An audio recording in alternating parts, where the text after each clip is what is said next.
Tolkien, as a professor of the Anglo-Saxon language at Oxford, was given the task of highlighting the narrative importance of the poem Beowulf in a great essay that put it in everyone's view, and that would forever change the history as we know them today. But what about letting him present himself? I, John Ronald Tolkien, as a professor at the University of Oxford, highlight the importance of the epic poem Beowulf and use it as basis of writing the saga of The Hobbit and The Lord of the Rings. As we know, the poem Beowulf tells the history of the Gelta hero who helped the Danes defeat a beast, then be crowned as a king and fight against a terrible dragon. This is quite similar to the history of the Hobbit, and not only that, but the geography of the Middle-earth is quite similar to the poem as well, and maybe not just the geography too. Let us Tolkien tell us about that. This wonderful place that you can see here is part of the geography in which Beowulf was located, and not only this, but I took as inspiration magical beings, magical weapons, and many other fantasy elements.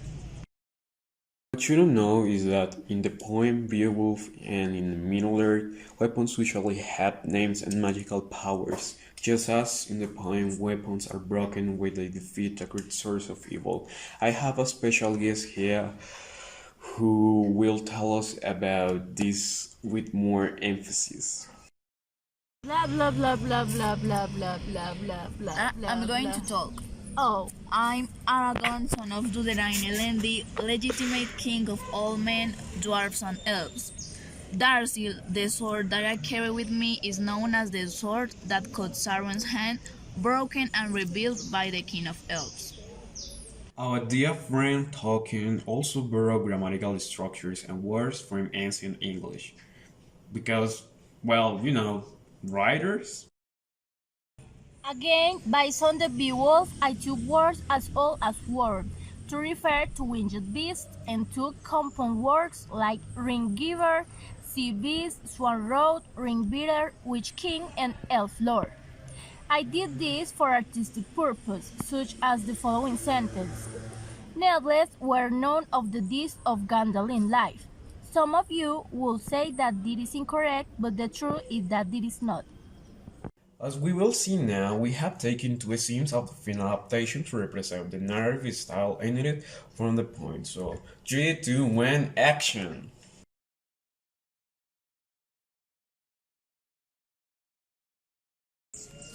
Oh no, my precious! You have stolen my precious!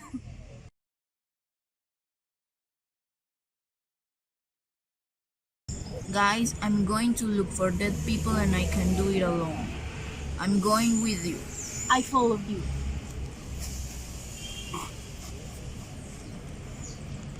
Oh. Guys, I see dead people.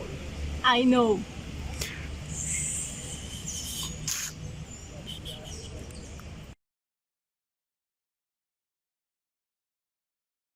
Something curious is that thanks to the mixture between Old English and Proto-Germanic languages, poems such as Beowulf could be written. This thanks to the flexibility of German to combine words to create new ones, placing the subject after the verb. This is, without doubt, was of great help to Tolkien who, taking advantages of the imposition and the influence of the German language, create his own style that evokes ancient times and great heroes.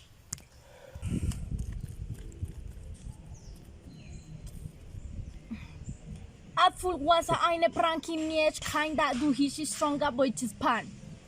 Nice meeting Shumaja computer Heinka du hast mich not. I am not going to let him do it. Oh, fucking England! Of course, Hitler never fought against Gandalf, but it's a good metaphor for the closeness that both cultures have.